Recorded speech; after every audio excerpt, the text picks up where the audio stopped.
Hey, hello YouTube, it's your host Fire Desireko here with a first place Kashtira Synchron list.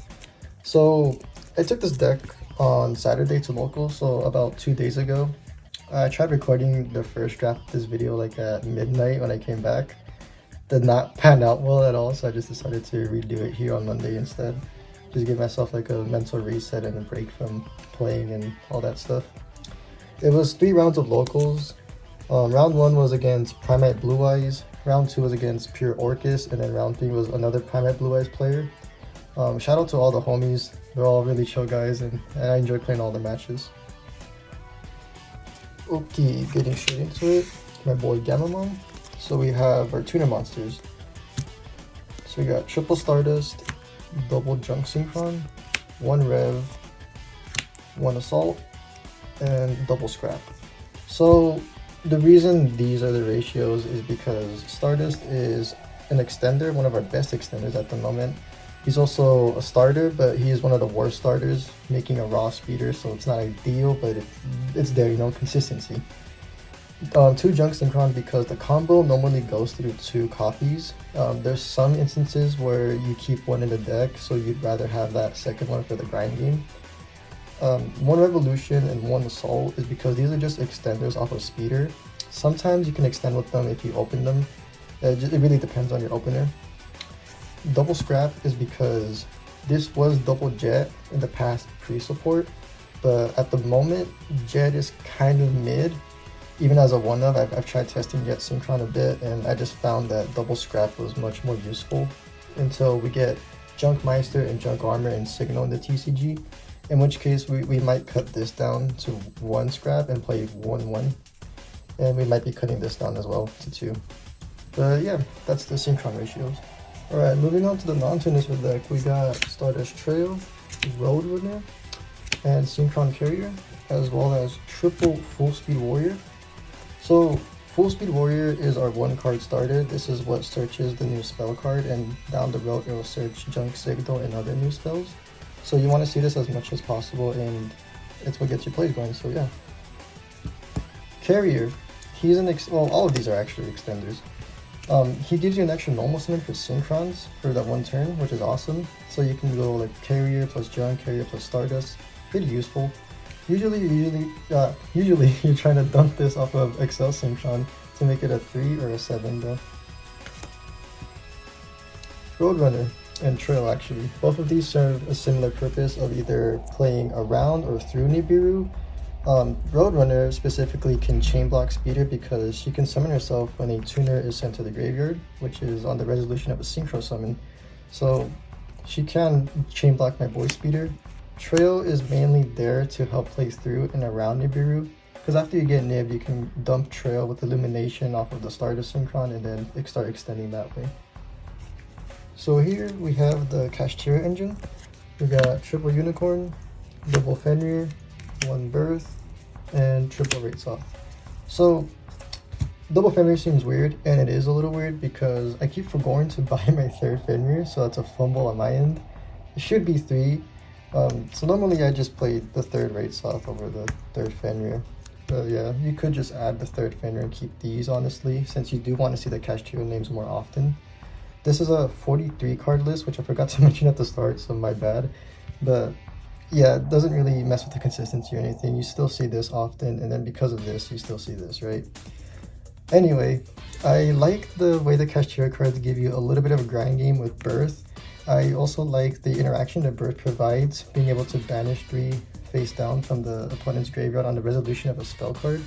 I like the interaction that they bait out going 1st and 2nd, and I also really like the interaction they provide against the turn 0 plays from Dracoto and K9.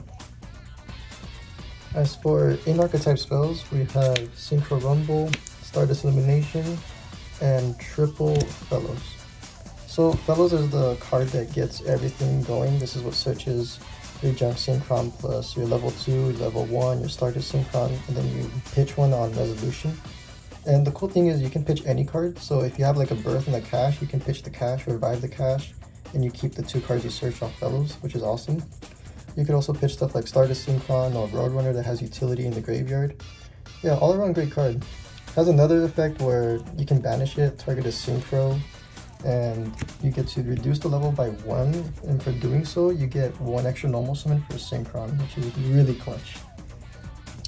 Elimination is like an e-telly if you have a monster that mentions Stardust Dragon on the board or is Stardust Dragon himself. Otherwise, it's a foolish burial for Stardust monsters, and it modulates levels by 1 up or down for Stardust. Rumble is an extender that we grab off Crimson Dragon. It could also low-key start your plays depending on the way you open it up. It also provides insulation if you have like a Junk Synchron engraved and you tune it with a cash to make a Gen X or something, so it's pretty cool. Moving on to the non-engine portion of the deck, we have Talents called by Crossout, the power 3, and then we have Droplets right here. So Droplet is a fantastic board breaker. It's great right now against the turn 0 plays like Azuna or Thalion trying to stop your stuff or make stuff way more difficult for you. So I really value that. I like going second with it, being able to pitch the cash cards and revive the cash cards later. Or just pitching your Synchrons that love to be in the graveyard like Stardust and Roadrunner. Oh, I also really love how it pairs with all the cards here. Like, you can go cross out, chain droplet, send this. I think that's such a cool utility that I just love when decks can do stuff like that. It's so nice. These 3 are pretty self-explanatory cards. They're just protection against hand traps. They have niche situations going second where they're pretty good. Like this can beat Herald of the Arclight or other graveyard effects. This can beat stuff like Impermanence that's set on the board. So that's really clutch. And Talent's just talent, being able to steal, hand rip, draw 2, it's great. Our final form of interactions, we have double Imperm, triple Charmies, and triple Ash. So double Imperm is because I didn't have the space for the 3rd, so I just played 2. And you don't really need the Imperm too much. I usually use it as a board breaker, but there have been times where I've been pairing it with these, like, right, these 2 other cards to make it annoying or harder for my opponent to make a full board or make like something really threatening for me. So yeah, they're just here for hindrance really. Fuvalos, as you guys many of you guys know, I mean, this card is used to hinder your opponent, makes half boards, so it's easier to play into boards, and you draw a bunch of cards, which is awesome. Ash stops the Fuva on your turn. It also stops the Draco Tail spells, and like I said earlier, it can hinder your opponent when paired with all these. So yeah, that's the non-engine. So the extra deck, here's some tokens that some of my friends gave me over the years. The Wayne and double Yusei, the homies. So anyway, level 8s, we got Crystal Wing Synchro Dragon, XL Synchro Stardust, OG Stardust, and Omega. So all these are mandatory besides Crystal Wing. She's a personal preference. You can cut her for another card. She's a flex spot honestly, but I found her too useful to cut from the list, and I'm a personal Crystal Wing simp, so I kind of have to play her. Stardust Dragons, both the Stardusts. Well, these are mandatory. You have to play these because cards like Illumination mention Stardust, where you want to have it on the board to e-telly out and whatnot. So you kind of have to. And this guy is a fantastic extender, being able to revive tuners from the grave and make Excel Synchro plays for unaffected monsters, which is fantastic. You can low-key dodge Nibiru in some instances with this, which is also sick. Omega is a powerful interaction, recycles cards. There's some niche plays where you tribute him or sync him off to recycle synchros or monsters that you want in the main deck. So yeah, pretty helpful for grand game. Next we have Chen-Ying, Gen X, and this Patter for the level 10s. So this Patter, fantastic card. He's a Crimson Dragon target, but he's also a card that we can hard make pretty easily with Trail or Trail tokens. It revives cards from the Banish Zone, light or dark, so that's really good for extension. The recycle effect, where it shuffles one from your banished to destroy a card, is also really clutch at times too. When you shuffle stuff for your opponent to negate, it doesn't matter too much that you're giving them back a resource. It's more so when you give yourself back resources that mainly matters, because if you have this on the board and you're already getting to that point, you're probably in a pretty good spot at that point. So Gen X is a negate for each attribute in the graveyard, so if they activate like a wind monster, you can banish a unicorn or a droll, and then it negates and destroys. And then after that, if they activate a dark monster, you can banish a junk synchron and do it for each attribute, but it's only once per turn for each attribute. The cool thing about this is that it pairs up with chaining really well, because on the resolution of this guy banishing an attribute, then this will activate because the card is banished, so you can banish one on your board and graveyard. But there is more ways to proc chaining. As you guys saw earlier, Omega's in the list, so you can use Omega into chaining, or you can do Stardust Elimination Banish to increase the level, and then activate chaining if you're going second into a board. Next we have our 11s. We have Jiraishin and Shooting Savior Star. So Jiraishin gains 300 life points every time that your opponent activates a card effect. Has another cool effect where you can tribute him as cost in order to nuke all their back row or nuke all their monsters. They have to be face up though, that's the only thing, but it's fine because you're usually just nuking monsters with this. But there are situations where you nuke like True Light in the Primarch card, so that's pretty cool.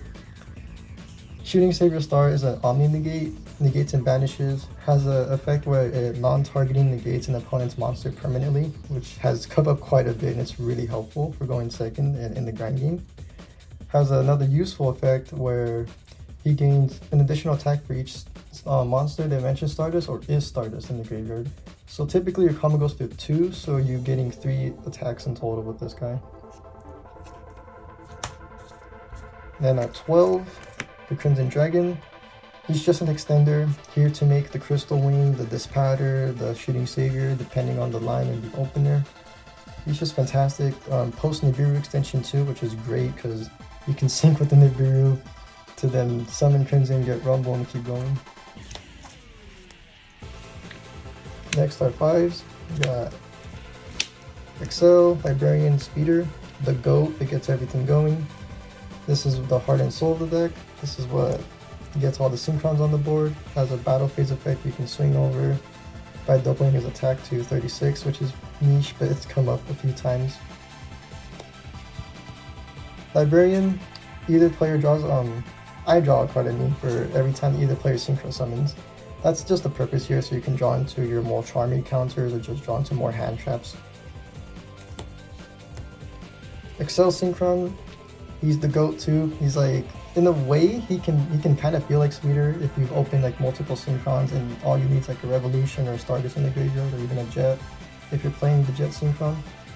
It's just a great card. Level modulation, it dumps as cost, so they can't ash it. They have to like imprimer Veiler it, but even then, it's just like stopping him increasing or decreasing his level.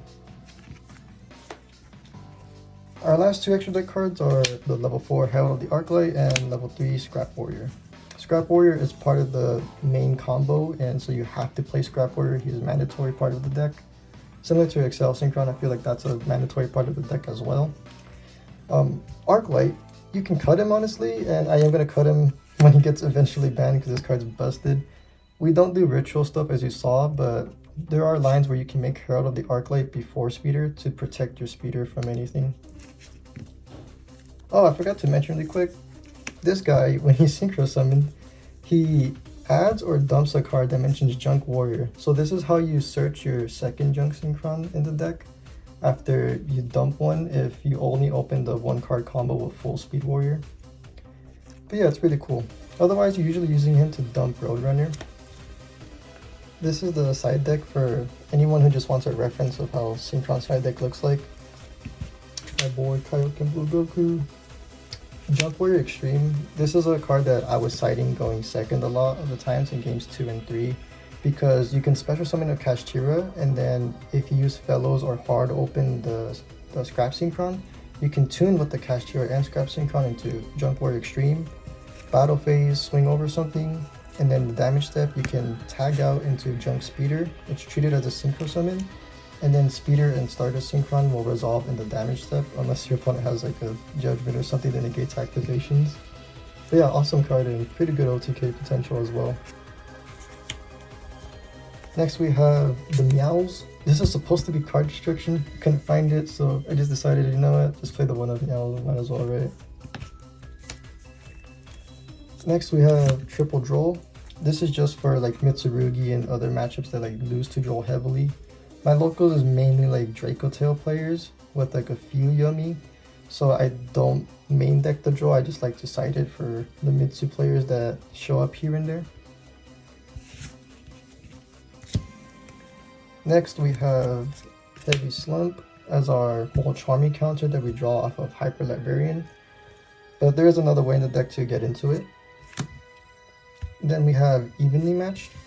This card's fantastic for going second because we're already playing the Kashtiras, Droplet, Charmy, so we want to just get into those breakers and just shatter shatter the opponent's board when we go into games 2 and 3, right? And then there's Dark Ruler, Duster, Double Storm. Double Storm used to be Triple Storm, but I gave one of my storms away about a year or two ago, so I just played the one of Duster for now. I'm usually just citing this against back row decks, but I've been playing the Storms recently against more combo decks just because of the destroy monsters aspect. And then Dark Ruler is a card that you can grab off of Thrust, just like the other spells and the traps that I showed here. So Thrust is fantastic because obviously you can grab Heavy Slump going first if you get Charmied, which just destroys the Charmy and you just kind of win on the spot there. Dark Ruler is good because you can just grab it off Thrust and then just negate their board after they try doing some tomfoolery to you.